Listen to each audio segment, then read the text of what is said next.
या व्यतिरिक्त म्हणजे हे दोन मुद्दे आहेत. एक जे पोलीस विभागाने थेट कारवाई करायची त्याच्यावर कारवाई होती. दुसरं जे इतर विभागांशी संबंधित आहेत त्यांच्याशी समन्वय साधून ज्या कारवाई करायच्या आहेत किंवा ज्या उपाययोजना राबवायच्या आहेत त्या उपाययोजना त्या ठिकाणी राबवल्या जातील.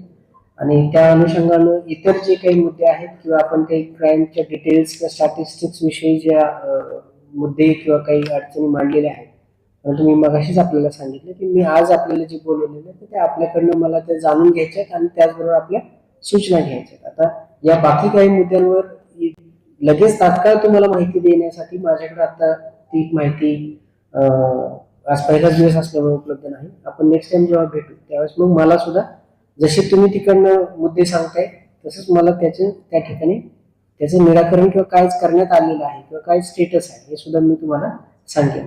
पुन्हा एकदा परत मी तुमच्या सगळ्यांचे आभार मानतो की त्या कमी शॉर्ट नोटीसवर आपण आलात आणि आपलं जे काही फीडबॅक आणि आपलं जे काही माहिती आहे ती माहिती आपण द्या.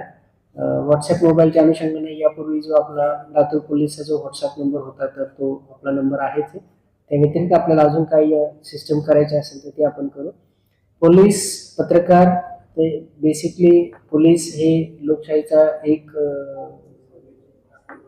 पाया आहे, तसंच पत्रकारिता हा दुसरा पाया आहे आणि त्यामुळे आपण एकमेकांचे शत्रू नाही एकमेकांचे सपोर्ट आहोत. तर त्यामुळे आपण नेहमी आपल्यातले जे रिलेशन आहेत हे रिलेशन्स हे हेल्दीच राहतील आणि हेल्दी राहण्यासाठी दोन्ही बाजूने आपल्याला ते प्रयत्न सातत्याने करावे लागतील. लातूर पोलीस ते जे संबंध आहे ते हेल्दी राहण्यासाठी सदैव प्रयत्न करेल. थँक्यू.